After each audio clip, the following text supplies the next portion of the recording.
আসসালামু আলাইকুম। বরিশালে লঞ্চ আর ডুবছে না, বরং ডুবাচ্ছে। সিলেটকে হারিয়ে আরও এক জয়ের দেখা হলো ফরচুন বরিশাল। ফরচুন বরিশালের ভাই টানা ভাই ব্যাক টু ব্যাক জয় পেল দুর্বল রাজশাহী এবং সিলেট স্ট্রাইকের বিপক্ষে। ফরচুন বরিশালের ভাই তাজ হৃদয় আর ভাই কালমার্সের ভাই ব্যাটের সামনে দাঁড়াতে পারলো না রাজশাহীর কোনো ভাই বোলিংরা।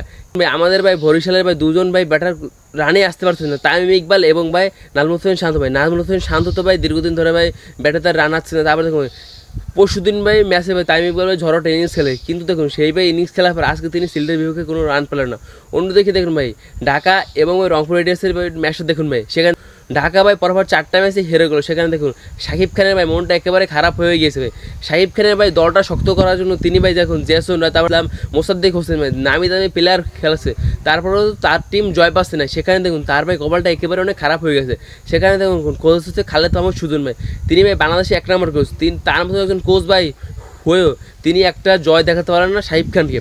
ফরচুন বরিশাল দেখুন এবার চ্যাম্পিয়ন হবেই। দেখুন ভাই তাদের যে ভাই বলিং ফিল্ডিং ভাই কোন কিছু ভাই শাহিন শাহ আফ্রিদি ভাই রিশাদ হোসেন ভাই মোহাম্মদ তৈরি ভাই তারাই ভাই অলরাউন্ডার করে ভাই বলিং ভাই, তাদের সামনে ভাই কেউ দাঁড়াতে পারতেছে না ভাই। রিশাদ হোসেন ভাই সিলেট স্ট্রাইকের বিপক্ষে ভাই 3 উইকেট পেয়েছে ভাই মাত্র 4 ওভার দিয়ে, এটা কখন ভাবা যায়?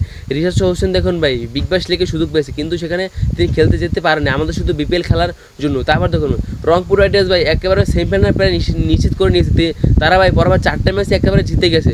তাদের ভাই খেলা নিয়ে কোনো ভাই আত্মপ্রকাশ করে নেই, তারা ভাই যে ভাই দলটা করেছে ভাই দেখুন ভাই তাদের সাইফুদ্দিন, তারপর দেখুন নুরুল হাসান সোহান, তারপর দেখুন আরও অনেক নামি দামি প্লেয়ার আছে। তারপর দেখুন এলএসএক্স তিনি তো সেঞ্চুরি করেছেন ভাই তার টিমে।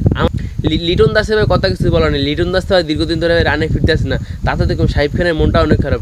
লিটন দাসের ভাই মাথার ভাই ভর কমানোর জন্য তাকে ক্যাপ্টেন তো হয়নি, তারপর তিনি রানে ফিরতে আসেন না, সেখানে শাকিব খানের মনটা খারাপ হতেই পারে। আর ফরচুন বরিশালের জন্য শুভকামনা হলো ফরচুন বরিশালের জন্য এবার জন্য চ্যাম্পিয়ন হয় 2025 আসরে। আর ভাই চ্যানেলটা সাবস্ক্রাইব করে পাশে থাকুন, ধন্যবাদ।